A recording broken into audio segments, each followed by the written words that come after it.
मंडी बहाउद्दीन में इंतजामिया मुतहर्रिक deputy commissioner Adil Haider ने मेंबर सूबाई असम्बली खालिद महमूद रांझा के हमरा निगहबान रमज़ान बाज़ार का अचानक दौरा किया।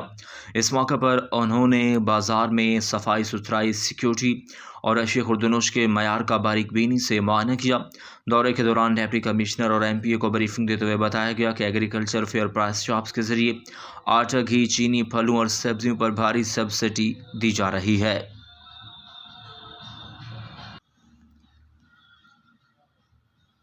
जिसके बाद यहाँ कीमतें ओपन मार्केट के मुकाबले में नुमायां तौर पर कम है।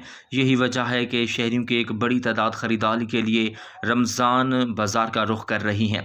मीडिया से गुफ्तगू करते हुए डिप्टी कमिश्नर का कहना था कि इन बाज़ारों का असल मकसद कम आमदनी वाले तबके को रिलीफ फराहम करना है।